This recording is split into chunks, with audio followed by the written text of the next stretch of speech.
Revenons au réseau de neurones artificiels.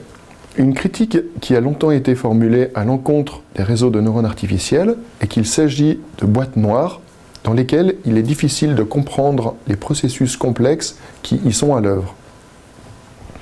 La première réponse que l'on pourrait donner à l'encontre de cet argument est qu'il faudrait alors immédiatement abandonner toute tentative d'explorer scientifiquement le cerveau humain, qui est pour l'instant bien plus complexe qu'un réseau de neurones artificiels.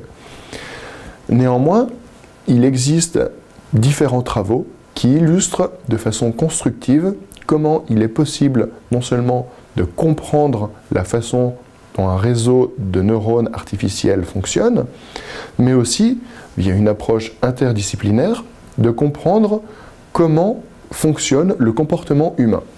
Dès les premiers travaux sur le perceptron multicouche, Cottrell et Metcalfe, en 1991, ont réussi à visualiser la représentation interne d'un réseau de neurones artificiels dont la tâche était de reconnaître, par exemple, le genre ou l'émotion de visage. Cottrell et Metcalfe ont dénommé ces représentations des holons. Une approche similaire a été réalisée par Turk et Petland en 1991 via l'utilisation d'analyse en composantes principales, ou ACP, un algorithme mathématique très proche d'une certaine famille de réseaux de neurones artificiels, des auto-associateurs à une couche de neurones complètement interconnectés sur lesquels on applique la règle de Hebb. Sans rentrer dans les détails mathématiques de ces algorithmes, l'ACP permet de visualiser la représentation d'un visage humain ou de grandes catégories de visages, par exemple les visages féminins ou masculins, suite à l'exposition du réseau de neurones à un grand nombre de visages. Cette technique a été approfondie par le chercheur français Hervé Abdi et ses collaborateurs à la fin des années 90. Le visage de gauche représente la première composante principale, ou premier vecteur propre, de l'ACP suite à l'exposition à un grand nombre de visages féminins et masculins. En d'autres termes, il s'agit de la représentation interne du réseau de neurones, un auto-associateur à une couche, d'un visage humain en général, ce que l'on appelle en psychologie un prototype.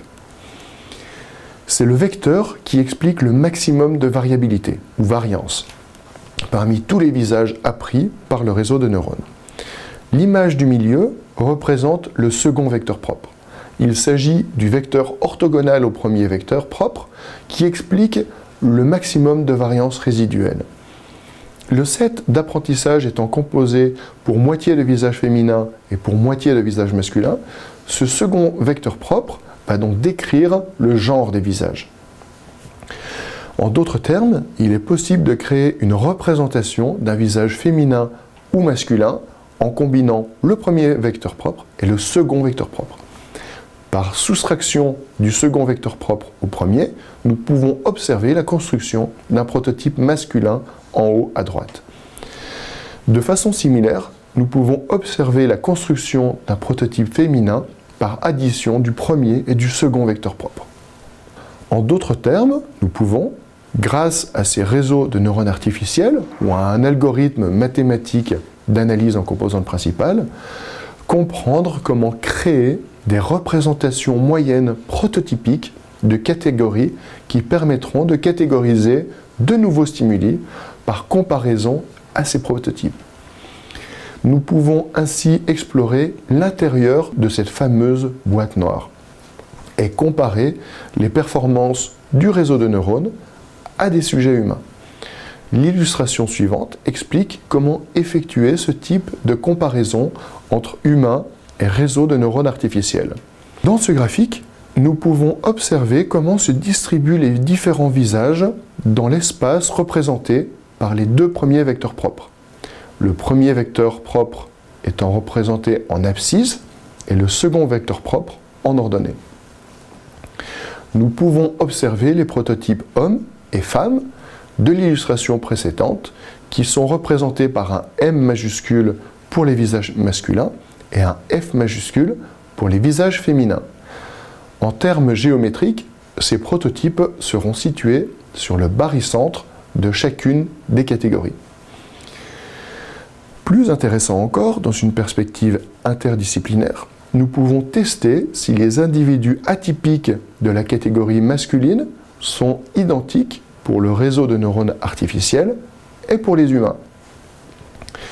Par exemple, nous pouvons tester, dans une expérience en psychologie, si les visages masculins se situant proches du prototype féminin seront plus lentement et moins exactement catégorisés comme des visages hommes que les visages masculins se situant à proximité du prototype masculin identifié par le réseau de neurones. Nous ferons évidemment l'hypothèse inverse pour les visages féminins se situant à proximité des prototypes masculins versus féminins. En d'autres termes, il est possible de tester la plausibilité biologique mais aussi psychologique de différents types de réseaux de neurones artificiels, les comparer entre eux, mais aussi les comparer aux performances humaines sur leur capacité d'apprentissage et de généralisation.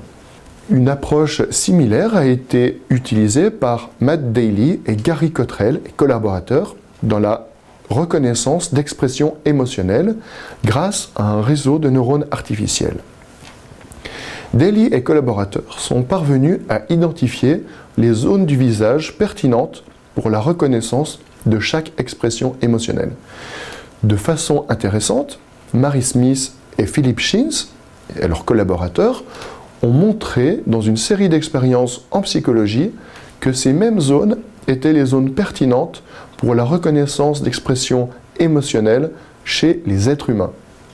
Cette approche interdisciplinaire permet donc, sur la base d'expériences de psychologie, de proposer des modèles connexionnistes qui pourront être testés dans leur capacité à simuler le comportement humain, mais aussi de prédire ce comportement et ainsi de permettre de tester de nouvelles hypothèses sur le fonctionnement psychologique humain.